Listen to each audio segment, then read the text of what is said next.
최소한 매출은 늘고 있는지 이익은 늘고 있는지 이런 거는 기본적으로 봐야 된다고 생각을 하고, 이 기업의 성장성이 매우 좋았거든요. 최근 5년간 뭐 상장 이후로 지금까지 줄곧 성장이 매우 좋았기 때문에 이런 기업, 이렇게 잘 알려지지 않은 기업도 생각보다 굉장히 대형주고, 심지어 우리나라 네이버 카카오보다도 클 수 있는 최근 성장성이 굉장히 좋고요.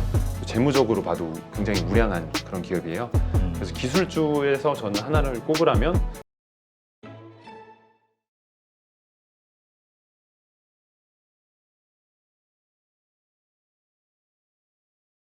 네, 오늘 모신 분은 미국 주식 히든 챔피언 33, 네, 책의 저자시죠. 에브리심 대표이신 이석근 대표님 모셨습니다. 안녕하세요. 안녕하세요. 네, 우리 22년 1월 달, 네, 우리 방송 출연하셨었는데, 그때는 이제 슈퍼컴퓨터 연구원이셨는데, 이제 IT 회사를 이제 세우셔서 이제 창업가, 스타트업 창업가가 되셨어요. 네네, 괜찮아요, 맞습니다. 지금? 뭐 굉장히 이제 올해 초에 창업을 했다 보니까 지금 굉장히 바쁜 시기를 보내고 있는데, 뭐 또 책도 쓰고 하면서 굉장히 다이나믹한 시기를 보내고 있습니다. 네, 알겠습니다. 자, 바로 이야기로 들어가 보죠. 네. 사실 그 미국 주식, 여기 책 제가 이렇게 목차를 보면서 뭐 미국 주식이 좋은 거는 다 알죠. 그리고 미국은 세계에서 유일한 계속 뭐 나스닥이나 그 다우가 우상향으로 올라온 나라라고 볼 수 있으니까. 근데 여기 보니까 그 인기가 많은 주식을 따라가는 개미들의 결과는 어떻게 됐을까 질문을 던지셨단 말이에요. 네. 어떻게 답을 내세요? 사실 올해로 보면 또 인기 많던 주식들이 많이 또 돌아오고 있는 시기이기는 해요. 그래서 무조건 인기 많은 주식이 나쁘다라고 말씀드릴 수는 없을 텐데, 근데 결론적으로 봤을 때 최근 2년간 그 인기 많은 대표적인 뭐 상위 5개 기업들을 봤을 때 대부분이 제자리에 있는 경우들이 많습니다. 그래서 또 많이 살아났음에도 불구하고 또 작년같이 안 좋은 장을 맞았으면 많이 살아났어도 제자리네, 약간 좀 또 이런 결과를 맞고 있죠. 그 5개 기업이 어디를 얘기하는 거예요? 상위 5개 기업이 테슬라, 다들 테슬라. 가장 많이 이제 사학개미들이 관심 가지고 있는 테슬라가 있고, 애플, 구글, 그리고 좀 특이하게는 이제 양자 컴퓨터 쪽 테마가 워낙 핫했기 때문에 아이온큐라는 기업이 있었고요. 나머지 하나는 엔비디아입니다. 엔비디아 같은 경우만 이 5개 중에서 이제 많이 올해만 상승을 한 했죠. 3배 올랐다고 제가 들었는데. 맞아요. 근데 그 또 엔비디아 같은 경우는 또 작년 같은 경우는 반토막 이상 또 이미 떨어졌었기 때문에 사실 그렇게 해도 뭐 생각보다는 많이 안 올랐지만 유일하게 그래도 좀 상승한 종목이 5개 중에 엔비디아라고 말씀드릴 수 있습니다.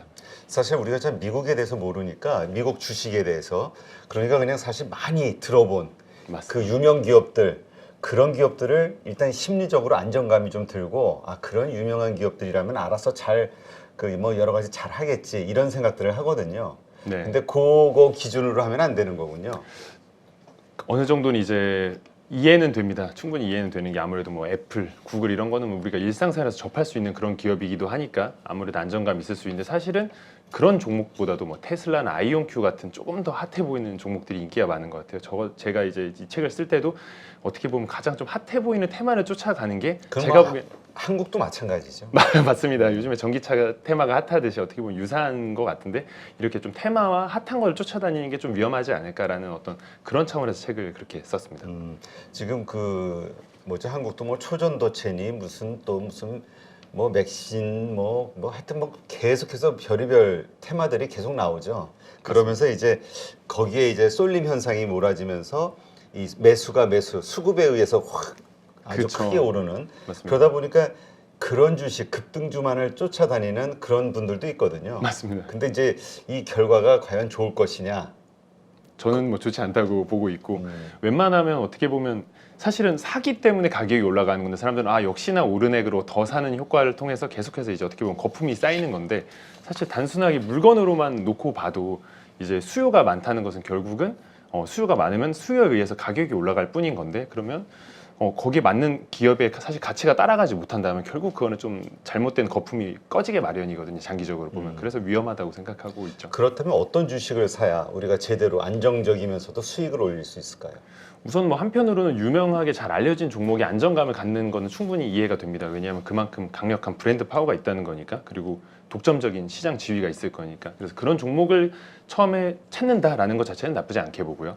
다만 이제 그 종목을 살 때 왜 사는지에 대해서 좀 다방면으로 분석을 해야 된다고 생각하는데, 예를 들면 실제로 이 기업이 최소한 매출은 늘고 있는지 이익은 늘고 있는지 이런 거는 기본적으로 봐야 된다고 생각을 하고, 이후로는 투자 지표들이 있겠죠. 이 가격이 과연 적정한 가격이냐, 이익 대비 적정한 가격이냐, 뭐 매출 대비 적정한 가격이냐, 이런 부분까지 살펴보시면서 투자를 해야 어느 정도 이제 심적 안정과 그리고 결과적으로도 거품이 아닐 때 잘 들어갈 수 있다, 이렇게 생각하는 편입니다. 자, 그렇다면 그러한 종목들, 그 덜 유명한 그러나 그렇게 성장하고 있는 주식들, 뭐 일단 뭐 많이 있겠죠. 대표적으로 좀 생각하시는 기업들이 있나요? 우선 아무래도 기술주들 다들 관심이 많으실 것 같아서, 성장주에 관심이 예, 많아요. 성장주에 관심 많으시잖아요. 성장주에서 한 두 가지 기업 말씀드리고 싶은데, 시놉시스라는 기업이 있거든요.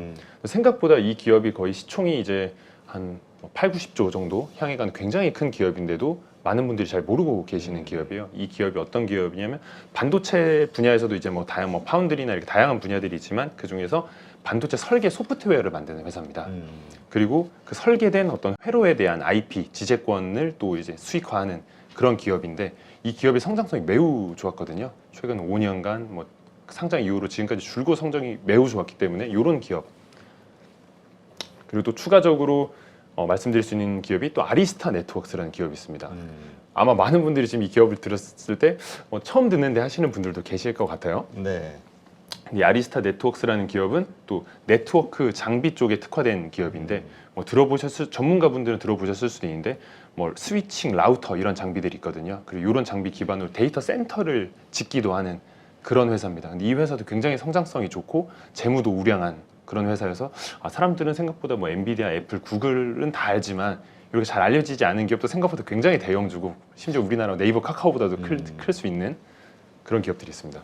아, 근데 저는 시놉시스 같은 경우는 뭐 그 엔비디아의 가장 큰 수혜주로 네. 그 부각이 되면서 좀 이렇게 귀에 익어서, 이렇게 좀 보니까 2020년 이후로 주가가 100불에서 거의 한 4배 반 올랐네요. 맞습니다. 450%. 어마어마합니다. 네. 근데 지금 이렇게 많이 오른 지금의 시점에서도 괜찮다고 보세요? 저는 뭐 사실 뭐 지금이 좋은 타이밍이 아니다 말씀드리긴 조심스럽긴 하고요. 그럼에도 불구하고 분명히 지금 계속해서 매출과 이익이 성장세에 있고, 그리고 성장주 특성상 사실 가치 지표나 이런 게 좀 뭐랄까 저평가돼 있다라고 나타나는 경우는 없거든요. 그래서 그렇게 봤을 때, 미래로 봤을 때 이 반도체가 과연 앞으로도 잘 나갈 것이냐라고 봤을 때는 유망하다고 보는 편입니다. 네. 아, 요즘 미국 주식들도 밸류에이션이 높아져가지고, 맞습니다. 시놉시스 같은 경우도 보니까 PER이 한 74배 되네요. 네. 네. 맞습니다. 그러나 어쨌건 이런 식으로 이런 아래쪽, 그러니까 우리 쉽게 얘기하면 이런 느낌인데요. 요즘 우리 한국에서 핫한 네. 뭐 예를 들어서 SK 하이닉스, 삼성전자보다 한미 반도체, 하나마이크론을 사자, 뭐 이런 느낌. 그런 느낌도 좀 있죠. 근데 조금 다르다고 보면 이제 약간 그 같은 반도체 섹터지만 분야가 완전히 소프트웨어 쪽과 이쪽으로 좀 달라져 있으니까 좀 그런 게 저는 약간, 그러니까 자세히 보면 설계 좀 쪽이니까. 맞습니다. 예, 그런 차이는 좀 있다라고 말씀드릴 수 있습니다. 근데 요즘 그렇지 않아도 그 파운드리,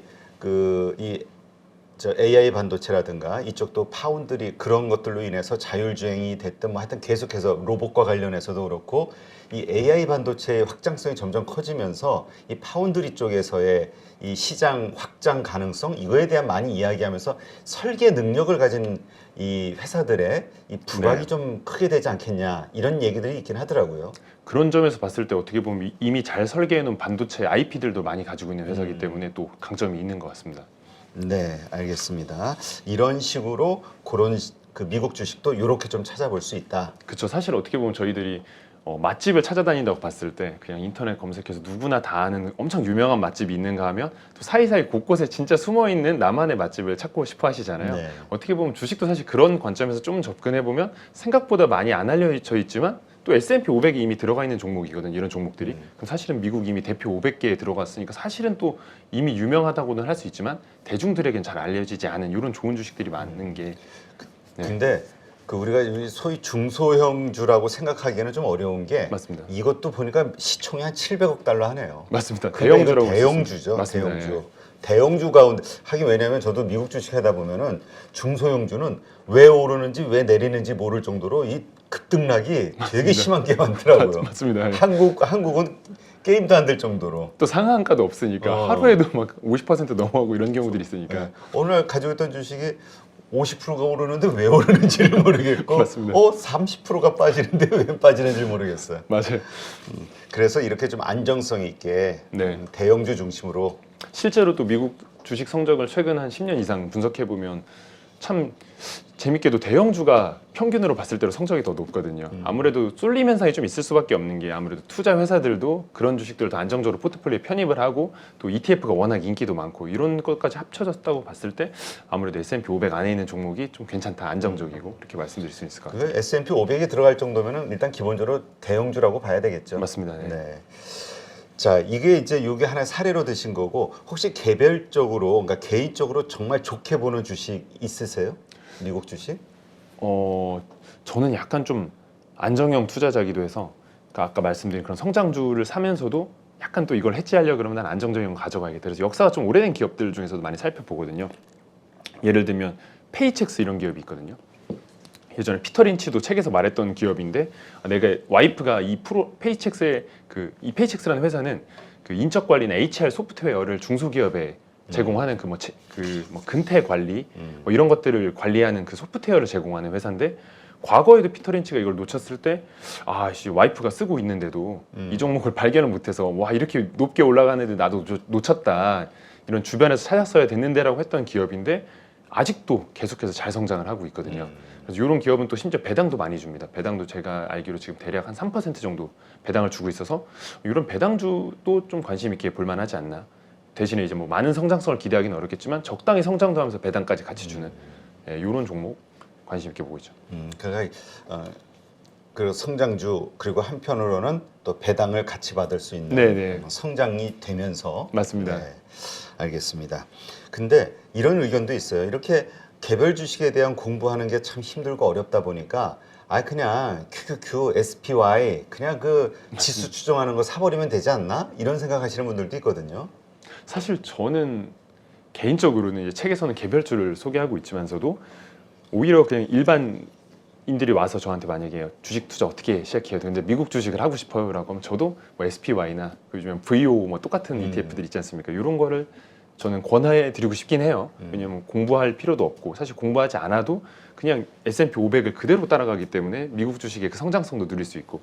근데 많은 분들이 요거는 주식 투자라는 그 느낌을 못 받으시는 것 같더라고요. 왜냐면 내가 기업에 대해서 분석한 적도 없고 어떤 팬심도 없고 기업에 대해서 그냥 이게 주식 투자를 하는 게 맞나? 그냥 단지 그냥 주가만 따라간다는 이런 생각을 많이 돈만 벌면 되지 뭐. 사실 저는 그렇게 생각하는데 오히려 아이러니하게 다들 초보인 분들일수록 개별주 한두 종목에 몰빵하는 경우를 많이 보거든요. 그래서 어떻게 보면 주식의 그냥 투자의 본질 관점에서는 이래서 개별주 투자가 괜찮구나라고 생각하는 부분이 있고 또 반대로 그 지수 추종을 하게 되면 단점이 있는 게 지수라는 게 다 시가총액 비중대로 구성이 되기 때문에 예를 들면 애플이나 테슬라 같이 비중이 큰 종목들은 커지는 만큼 그 비중을 따라가게 되잖아요. 네.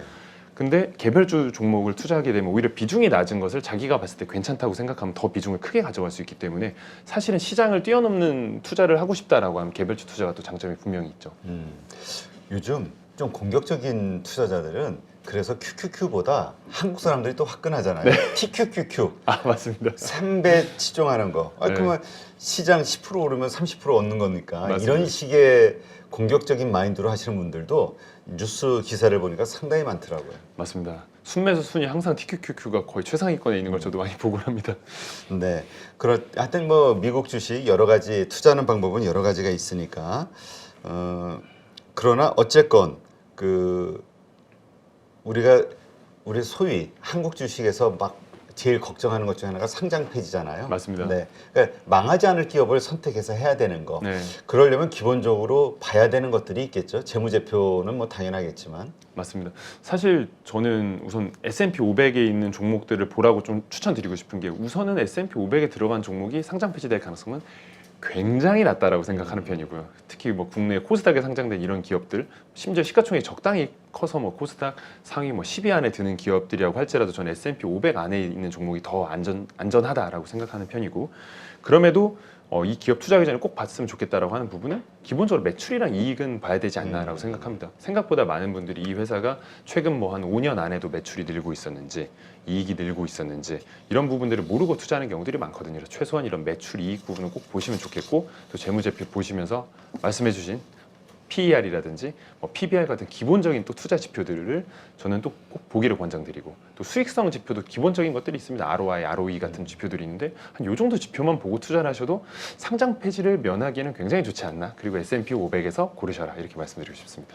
기본적으로 PER 몇 배 정도 봐요. 왜냐하면 미국 주식은 워낙 높아가지고 네. 그래서 사실 지금 버블 껴있다 뭐 이런 이야기도 있기는 하잖아요. 맞습니다. 나스닥 네. 기업들에. 맞습니다.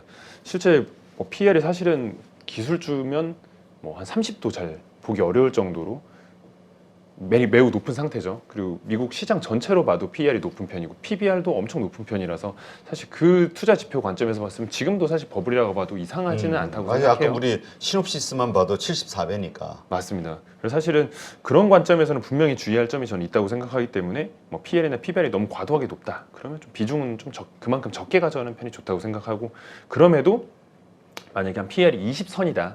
미국에서 20선이면 높은 편이 아니거든요. 그래서 한 그 정도 선 정도를 보면 좀 참고할 만한 수준이 되지 않을까 생각합니다. 그 정도, 그러니까 매출과 이익이 계속 성장이 되고 PER이 한 20배 정도 되는 네네. S&P 500 가운데서 맞습니다. 그런 것들 하나 골라보자. 네. 미리 골라놓으신 건 없어요? 그러는 게 있고 실제로 책에 쓴 종목 중 많은 부분을 투자를 하고 있는데 책에 나오는 뭐 33종목을 언급하시는 것 같아요. 네네. 네. 미국 주식 히든 챔피언 오셨으니까 1년 반 만에 오셨으니까 한번 홍보해드려야지. 감사합니다. 네, 이 가운데 이 33개의 종목이 쭉 나오는데 네네. 그 종목에 대한 여러 가지 그 특징, 네, 사업 내용 이런 것도 다 들어있겠죠? 맞습니다. 네. 네. 그 가운데서 가장 좀 앞으로 성장성 아니면은 좀 수익에서 크게 기대가 된다 이런 주식들 한 5가지만 한번 소개해 주신다면. 사실 앞서 말씀드린 종목 중 하나인데 저는 아리스타 네트워크스라는 기업이 데이터 센터 쪽 테마 기업이라고 보시면 되는데, 그래요? 이 기업이 실제로 지금 데이터 센터에서 가장 큰 경쟁자가 이제 1위 기업이 시스코고요. 2위가 화웨이인데 아주 지금 바짝 2위를 쫓아가고 있는 그런 기업이고, 최근 성장성이 굉장히 좋고요. 또 재무적으로 봐도 굉장히 우량한 그런 기업이에요. 그래서 기술주에서 저는 하나를 꼽으라면 이 아리스타 네트워크스를 지금 꼽고 있고요. 이게 소프트웨어를 사용하는 클라우드 네트워킹 솔루션 공급 업체군요. 네, 맞습니다. PER이 지금 여기도 낮진 않아요. 지금 PER이 46배 정도로 나와요. 네, 그러니까 싼 건 아닌데. 맞습니다. 사실 미국 성장주 중에 괜찮다는 종목 중에 뭐 PER이 30 하는 종목이 워낙 없다 보니 40 정도로 이제 높다고 말씀드리기도 어려운 것 같고, 그때 이제 봐야 될 게 수익성 지표라든지 매출이나 이익 성장을 좀 보면 좋은데 그 부분도 굉장히 우량한 편이어서 좋게 보고 있는 종목입니다. 이것도 올해 작년에 저점 한 91불 정도를 찍고 지금 197불까지 올라왔네요. 네. 그래서 이런 기술주가 아무래도 관심 많으시니까 이 종목이 있고, 나머지는 어떻게 보면 조금 안정적인 그런 종목들이 있는데, S&P 500을 산출하는 회사가 또 S&P 글로벌이 있습니다. 이 회사 뭐 옛날에는 뭐 매크로힐이라고 약간 출판하던 그 회사가 전신인데 지금은 완전 금융 쪽으로 재편돼서 이제 S&P 글로벌이라는 회사고, 한때 뭐 켄쇼 인수하고 이래서 좀 핫했던 기업인데, 이 기업도 최근에 뭐 ISH 마킷이나 이런 기업들이 인수하면서 덩치를 더 키웠고, 재무, 금융 어떻게 보면 데이터 솔루션 기업으로는 이제 글로벌 탑으로 가고 있는 기업이에요. 그래서 그런 관점에서 그리고 또 재무적으로도 우량한 편이고, 그래서 금융주에 관심 있으면 또 S&P 글로벌 같은 기업도 관심 가져볼 만하다 생각하고 있고요. 그리고 제가 좀 개인적으로 흥미롭게 보는 기업이 또 따로 있는데 바이오 테크 기업이 있습니다. 그래요? 한국 사람들이 한 방이 있다고 생각하는 게 바이오이기 때문에 위험하기도 하지만. 네네. 어떤 기업이에요? 리제네론이라는 회사가 있어요. 어떻게 보면 굉장히 이 기업도 큰 기업인데 아마 못 들어보셨을 수도 있을 것 같아요. 근데 코로나 때만 해도 이 회사가 만든 그 코로나 백신 때문에 도널드 트럼프가 엄청 극찬까지 했던 그런 기업이에요.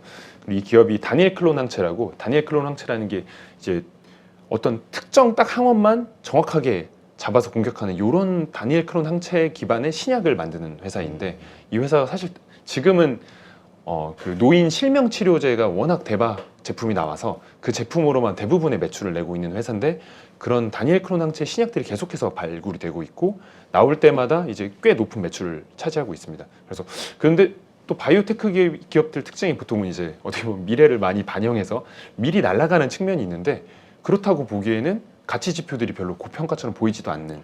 그러니까 리제네론 파머시티컬 이 맞습니다. 회사죠? 맞습니다. 네. 지금 주가가 한 847불. 그래서 상당히 비싸다 생각이 되는데 기업 정보를 보면은 PER이 21배밖에 안 되네. 네, 그래서 바이오테크 치고 굉장히 특이하잖아요. 그러네, 특이하네. 그래서 야 이런 좀 재미난 종목도 있구나. 근데 심지어 신약 발굴에서 굉장히 핫한 분야이기도 하거든요. 그렇군요. 네. 그리고 또 어떤 있을까요? 어떤 주식이? 그리고 미국은 또 부동산 섹터 주식들이 인기가 많은 편이잖아요. 국내에는 제가 알기로 리얼티 인컴 같은 월배당주 주식이 인기가 많은데 퍼블릭 스토리지라는 기업이 있습니다. 이 기업은 굉장히 시스템화돼서 정말 사람 없이 돌아가는 걸로 잘 시스템이 된 기업인데 개인 창고를 대여해주는 기업이에요. 개인 창고를 대여해준다 그러면 우리나라 분들은 좀 와닿진 않으시더라고요. 근데 미국 워낙 땅이 또 크고 이러다 보니 또 전 세계적으로 개인 창고를 건물을 3,000개 가까이 지어 놓은 걸로 알고 있고 뭐 예를 들면 자전거가 됐든 어떤 본인이 쓰고 있는 다양한 방식의 그 물건들을 보관하는 그 개인 창고를 대여해주는 비즈니스인데 배당주로서 굉장히 매력이 있습니다. 근데 이 종목이 배당이 한번 성장이 끊겼어요. 미국 주식은 배당 성장 기간을 워낙 중요한 지표로 보기 때문에 그걸로 뭐 배당 왕, 배당 귀족 이런 걸 나누지 않습니까? 그렇죠. 근데 그 관점에서 이게 한번 끊기는 바람에 약간 그 배당 주식 중에서 좀 필터링할 때 잘 안 나타나는 것 같아요. 근데 아이러니하게 되게 높죠, 수치가, 배당 수치가. 그리고 또 제가 지금 4개 말씀드린 것 같은데 네. 마지막으로 또 하나 말씀드리고 싶은 기업 중에 롤린스라는 기업이 있어요. 쉽게 말씀드리면 미국의 세스코 같은 기업이라고 보시면 되거든요. 그래요? 해충 방제 회사인데 미국에는 이제 쥐 문제 그리고 흰개미 맞아. 문제가 많거든요. 개미하고 뱀도 좀 문제가 있고 거기 뭐 이렇게 보니까 쥐들이 참 바퀴벌레 같은 거. 그 맞습니다. 영화 보니까 그 집값 떨어뜨리려고 바퀴벌레를 이만큼 갖다가 그런 것도 있더라고. 그래서 그거를 어떻게 보면 퇴치하는 기업이 네. 롤린스라는 기업이 있는데 역사가 오래돼서 지금 전 세계 아마 1위 해충 방제 회사로 알려져 있고 이 회사도 배당 받기에도 좋고 그러면서 성장성이 굉장히 좋아요. 매출이랑 이익이 거의 계속 우상향하고 있는 기업이라서 또 이런 기업도 관심 가져보시면 재밌지 않을까 생각합니다. 네. PER이 한 50배, 네. 배당 수익률이 1.13으로 표시는 되네요. 네네. 네. 그리고 조금 전에 얘기하셨던 퍼블릭 스토리지. 네, 이것도 PER이 상당히 낮네. 네. 퍼블릭 스토리지는 PER이 11.44배로 나와요. 배당 수익률은 2.98. 그러니까 배당만 봐도 수치가 높은 편이기 때문에 저는 이런 종목은 이제 좀 마음 편하게 투자하죠. 배당도 괜찮은데 가치 지표도 낮으니까. 네. 하긴 근데 성장과 관련해서 한계가 있겠네. 왜냐하면 맞습니다. 이게 어차피 공간 사업이다 보니까 맞습니다. 딱 그 매출의 그 한계가 있는 거잖아요. 내가 100% 이거 풀로 임대 주거나 이러면 끝나는 거니까. 맞죠. 어떻게 보면 주식 투자자들 리츠 회사니까. 맞아. 이렇게 쭉 올라가는 회사들을 많이 바랄 텐데 곡선으로 올라간다기보다 이렇게 직선으로 천천히 올라가는 그런 회사에 가깝죠. 그러면은 이 주가가 올라간다는 건 그 임대하고 있는 부동산의 가치가 오를 경우, 네. 그럴 때 같이 그만큼씩 이렇게 올라가거나 아니면 빠지거나 그럴 수도 있겠네. 그래서 실제로 코로나 끝나고 이 회사가 굉장히 호황이 와서 지금 매출이랑 이익이 거의 같은 수치가 나와서 거의 이익률이 100%가 나온 특이한 상황도 맞은 그런 기업이에요. 근데 진짜 우리가 뭐 테슬라 아까도 말씀하셨고 엔비디아도 얘기하셨고 뭐 여러 가지 얘기했죠.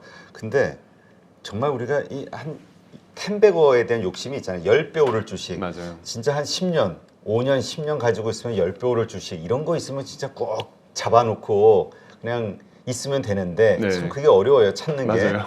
근데 뭐 지금 이야기하시는 저 종목들도 보면은 10년 전보다는 뭐 10배, 20배, 30배씩 오른 주식들이긴 해요. 맞습니다. 네. 이미 10배거가 된 주식들이 있어서 어떻게 보면 조금 지금 와서 여러분들이 보시면 약간 아쉽다 하실 수는 있는데 그럼에도 제 생각에 애플 같은 기업들도 뭐 10년 전에 샀어도 충분히 많이 올랐기 때문에 지금 말씀드린 이런 또 기업들도 떠오르는 기업들이 포함되어 있기 때문에 기회가 있지 않을까 생각합니다. 네. 자, 우리가 그렇다면 그 10배거가 될 수 있는 종목의 어떤 특징이랄까요? 이런 게 그래도 좀 미리 알아봐야 되잖아요. 맞습니다. 물론 시간이 지나봐야 정확하겠지만 그래도 이 정도면 10배거 될 수 있지 않을까 기대할 수 있는 그래도 기본 조건 같은 게 있을 거 아니에요? 맞습니다. 이게 어떻게 보면 10배거냐 아니면 뭐 5배거냐 이런 거에 따라서 차이가 있는데 만약에 10배거만 콕 집어서 말한다 그러면 분명히 미래에 좀 집약적인 사업이어야 될 것 같고 분명히 미래에 그냥 그런 말이 있지 않습니까? 그 태풍이 떠다니는 길에 있으면 그냥 돼지를 놔둬도 날아간다고 그런 것처럼 태풍이 지나갈 수 있는 그런 길에 있는 그런 사업이 아무래도 괜찮다고 생각하고 그러면 앞서 말씀드린 뭐 반도체라든지 데이터 센터 같은 종목이 텐베거를 노리기에는 조금 더 분명히 좋은 테마일 수 있고 뭐 바이오테크 같은 경우가 분명히 왜냐면 대박 신약이 또 나올 수가 있는 거니까 심지어 모더나 같은 기업은 어떻게 보면 백신 하나만 가지고 S&P 500까지도 직행을 했거든요. 사실 그렇죠. 아무것도 없던 기업인데 그래서 그런 기업들에서 사실 10베거는 찾기는 더 좋다고 생각하는 편이고 하지만 3베거, 4베거, 5베거를 찾으신다라고 하면 의외로 오래된 고전 산업 분에서도 괜찮은 종목을 찾을 수 있다. 이 부분까지 같이 생각하시면 좋지 않을까 생각합니다. 네, 알겠습니다. 그래서 너무 유명한, 그러니까 지금 막 인기가 절정인 그런 기업들 여길 쫓아가는 것보다는 조금 그 아래쪽에 덜 유명한 기업들 가운데서 이런 텐베거를 찾아보자. 네. 뭐 이렇게 정리가 되네요. 맞습니다. 네, 알겠습니다. 자, 그러면 어쨌건 뭐 이건 뭐 미국 주식이든 한국 주식이든 다 통용되겠지만 주식 투자하면서 많이 하는 실수가 있다면 뭐가 있을까요? 조심해야 된다 이것만은. 대표적인 실수는 이제 주변에서 얘기가 많이 나오는 종목을 심적 안정감으로 같이 사는 방식. 이 방식이 좀 가장 저는 좋지 않은 투자 방식이라고 생각하고요. 그러니까 지금 가장 핫한 주식. 그렇죠. 그리고 특히 뭐 신문 기사에 말이 많이 오르락 내리락하는 그런 종목들은 어떻게 보면 이미 끝물이다라고 생각하시는 편이 낫지 않나 이런 생각하고 또 반대로 또 주변 사람들이 누가 이걸로 많이 벌었대라는 얘기 듣고 소위 예전부터 많이 나오는 포모로 주식을 사는 방식. 이 방식만 안 하셔도 절반은 성공이다 이렇게 말씀드리고 싶네요. 네, 알겠습니다. 네, 미국 주식 히든 챔피언 네 책의 저자시죠 이석근 대표님과 함께했습니다. 수고 많았습니다. 감사합니다.